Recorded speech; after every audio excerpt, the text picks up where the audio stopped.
नमस्कार, आदाब, सत श्री अकाल, जय माता दी। स्वागत है आपका आपके अपने चैनल उज्जवल जीके में। मैं हूं सीमा शर्मा। आज हम आरबीएससी 12th क्लास हिस्ट्री का चैप्टर 3 देखने वाले हैं। इसका पार्ट 2 रहेगा और अंतिम भाग है। इससे पहले पार्ट 1 हम कर चुके हैं।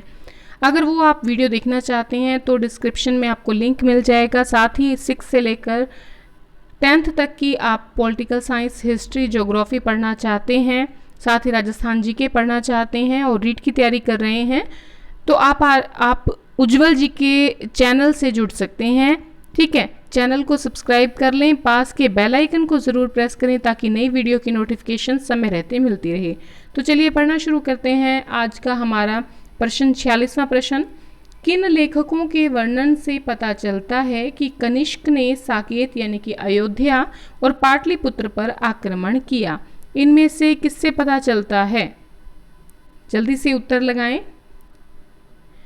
तो इसका सही उत्तर रहने वाला है चीनी और जो तिब्बती लेखक हैं उनसे पता चलता है कि कनिष्क जो थे कुषाण वंश के शासक, इन्होंने साकेत पर और पाटलिपुत्र पर आक्रमण किया था। कनिष्क ने कश्मीर में जिस नगर को बसाया उसका वर्तमान नाम क्या है? जल्दी से उत्तर लगाएं। तो इसका सही उत्तर रहेगा जो कानीपोर ग्राम है, इसको बसाया था। ठीक है, कनिष्कपुरा को बसाया था जो आज नाम है कानिरपोर है, नाम है कानिरपोर। चलिए अगला प्रश्न देखते हैं। 48वां प्रश्न आपके सामने है।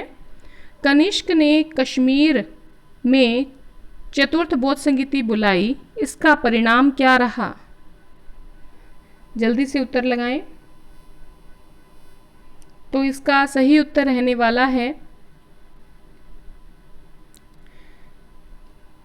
जब चतुर्थ बौद्ध संगीति हुई तो इसके अंतर्गत जो बौद्ध धर्म है उसका हीनयान और महायान में विभाजन हो गया। ठीक है, और देखिए अश्वघोष जो था जिसे कि पाटलिपुत्र की विजय में प्राप्त किया था कनिष्क ने, उसे जो है उसकी महत्वपूर्ण भूमिका थी इस चतुर्थ बौद्ध संगीति में। अगला प्रश्न है, कनिष्क ने लगभग 90 ईस्वी पूर्व में चीन के हान वंश के किस राजा को हराया था? जल्दी से उत्तर लगाएं। पान चाओ को हराया था। और देखिए इसी युद्ध के परिणाम स्वरूप क्या हुआ कि कनिष्क जो है काशगर, यारकंद, खोतान जो क्षेत्र हैं उनको विजित कर सका। अगला प्रश्न आपके सामने है 50वां प्रश्न, कनिष्क का शासन किस प्रणाली पर आधारित था? तो कनिष्क का शासन जो था किस प्रणाली पर आधारित था?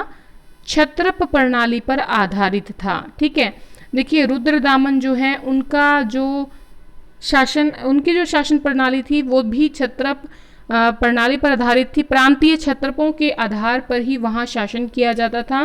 तो यही नीति कुषाणों ने भी अपनाई थी। ठीक है, तो कनिष्क का जो शासन प्रणाली थी वो किस पर आधारित थी? क्षत्रप प्रणाली पर आधारित थी।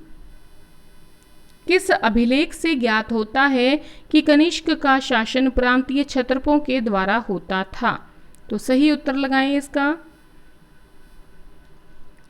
इसका सही उत्तर है सारनाथ अभिलेख से ऐसा पता चलता है।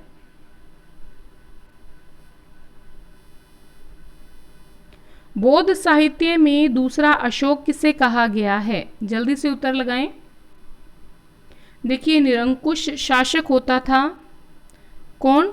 कनिष्क, यानी कि जितने भी कुषाण शासक हैं वो निरंकुश शासक थे क्योंकि बहुत बड़े साम्राज्य को उन्होंने जो है अपने शासन के अंतर्गत किया हुआ था। तो इसको दूसरा अशोक कहा जाता था इसकी बौद्ध नीतियों के कारण। कनिष्क था उत्साही बौद्ध, भिक्षु बौद्ध, या ये दोनों, या इनमें से कोई नहीं? जल्दी से उत्तर लगाएं। तो इसका सही उत्तर है कनिष्क जो था वो उत्साही बौद्ध था। कनिष्क की प्रथम राजधानी थी पहली राजधानी कौन सी थी उसकी? जल्दी से उत्तर लगाएं। तो पुरुषपुर या जिसको पेशावर कहते थे, ये इसकी पहली राजधानी थी, पेशावर या पुरुषपुर। और इसकी दूसरी राजधानी कौन सी थी? मथुरा। कनिष्क के विजित क्षेत्र थे, जल्दी से उत्तर लगाएं।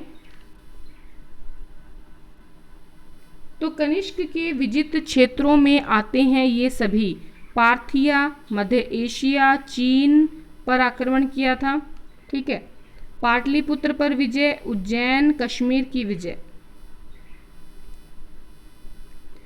कुषाण निरंकुश शासक थे, किसने कहा? उत्तर लगाएं। तो सही उत्तर है इसका डॉक्टर BN पुरी का कथन है। देखिए, कुषाण जो राजा थे, इन्होंने देवपुत्र की उपाधि धारण की। कनिष्क के सिक्कों पर किसके चित्र मिले हैं? जल्दी से उत्तर लगाएं। तो देखिए, कनिष्क के सिक्कों पर इन सभी के चित्र मिले हैं। ईरानी देवता मिहिर, अग्नि, अहुर मजदा के, यूनानी देवता हेलियोस, हेरेक्लीज के, सूर्य, चंद्र, शिव और महात्मा बुद्ध के, इन सब के, ठीक है।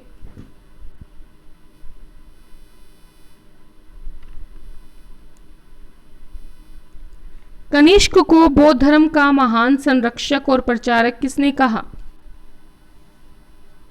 तो सही उत्तर है इसका ह्वेनसांग ने कहा है, ठीक है। ह्वेनसांग ने ऐसा कहा है। कनिष्क ने बौद्ध धर्म की किस शाखा का प्रचार प्रसार किया? तो कनिष्क ने महायान की जो शाखा थी इसका प्रचार प्रसार किया। 60वां प्रश्न हमारे सामने है। हीनयान में बुद्ध को माना गया, क्या माना गया? केवल महापुरुष माना गया है, ठीक है। और महायान में क्या माना गया है? बुद्ध व बोधिसत्व की पूजा पर बल दिया है महायान वालों ने। और हीनयान ने केवल महापुरुष कहा है, महात्मा बुद्ध को। अगला प्रश्न है, मथुरा व गांधार कला शैलियों का विकास किसके काल में हुआ? तो बहुत महत्वपूर्ण है ये प्रश्न। कुषाण काल, और अगर कोई राजा पूछ लें तो कनिष्क के काल में इन शैलियों का विकास हुआ। इंडो ग्रीक शैली या इंडो ग्रीक कला, ग्रीको बुद्धिस्ट कला किसे कहते हैं? जल्दी से उत्तर लगाएं। तो ग्रीको बुद्धिस्ट कला, इंडो ग्रीक कला जो है गांधार कला को कहा जाता है। माध्यमिक सूत्र में सापेक्षता का सिद्धांत प्रस्तुत करने वाले नागार्जुन किसके दरबार में थे? जल्दी से उत्तर लगाएं। नागार्जुन जो थे, जो कि भारत के आइंस्टीन कहलाते हैं, कनिष्क के दरबार में थे। 64वां प्रश्न है, कनिष्क की कलाकृतियां पाई गई हैं, कहाँ पर पाई गई हैं? तो देखिए, पेशावर, मथुरा, कनिष्कपुर, तक्षशिला, इन सभी जगह में इनकी जो है कलाकृतियां पाई गई हैं। देखिए, तक्षशिला का जो सिरमुख नगर है वो किसने स्थापित किया था? कनिष्क ने स्थापित किया था। Greco Roman, Greco Buddhist, Greco यूनानी, एक सेकेंड, देखिए, Greco Roman, Greco Buddhist, Hind यूनानी नाम मूर्तिकला की किस शैली के हैं? तो गांधार शैली के हैं ये सभी नाम, ठीक है। गांधार प्रदेश में विकास के कारण इसका नाम जो है वो गांधार शैली पड़ा। कनिष्क ने शक संवत का प्रारंभ कब किया? कब किया शक संवत का प्रारंभ? शक संवत का प्रारंभ जो किया है कनिष्क ने, वो किया है 78 ईस्वी में।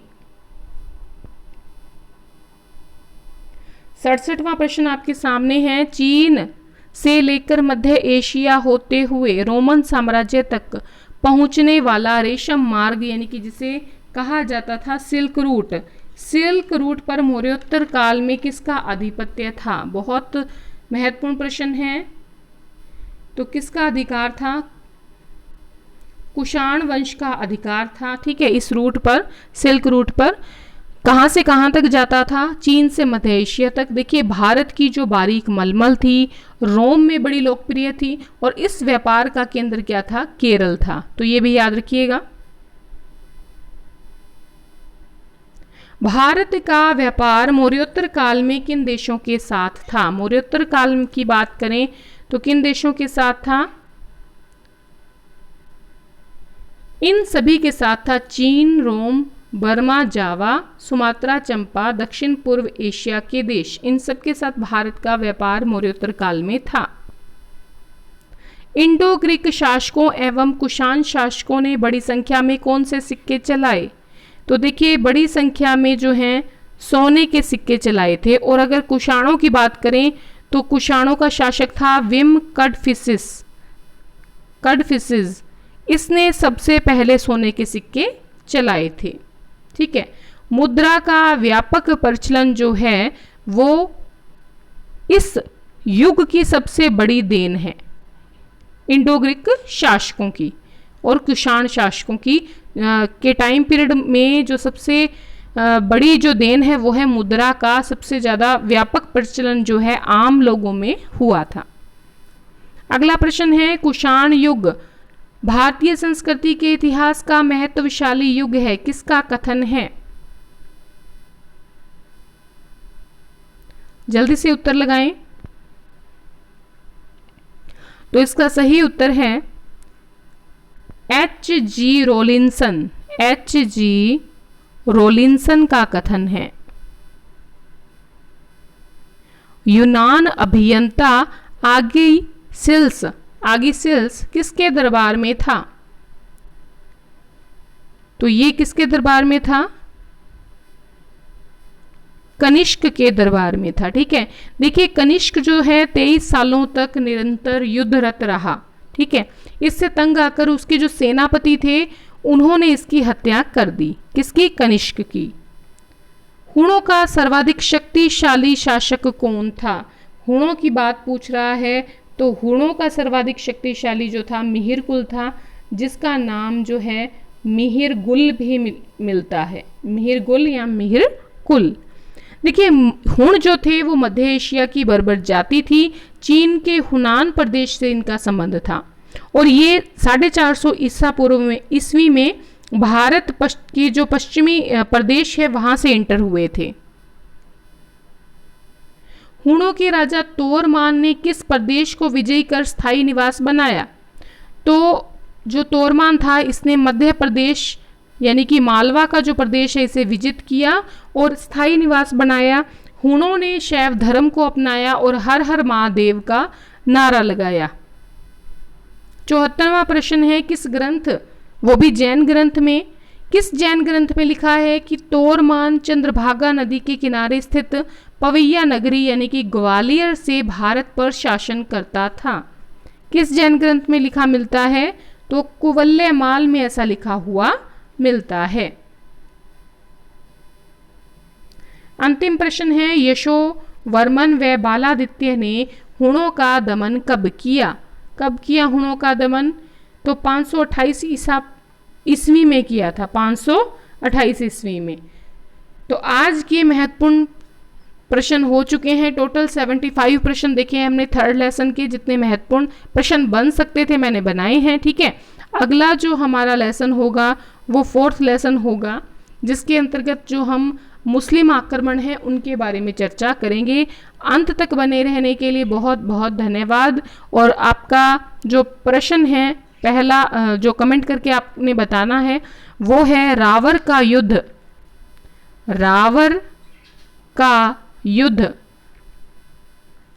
कब हुआ था? ठीक है, आपने ये बताना है रावर का युद्ध कब हुआ था कमेंट करके। और अगली वीडियो जो अध्याय 4 है उसमें आपको इसका उत्तर मिल जाएगा। तो आज के लिए इतना ही। अंत तक बने रहने के लिए बहुत बहुत धन्यवाद।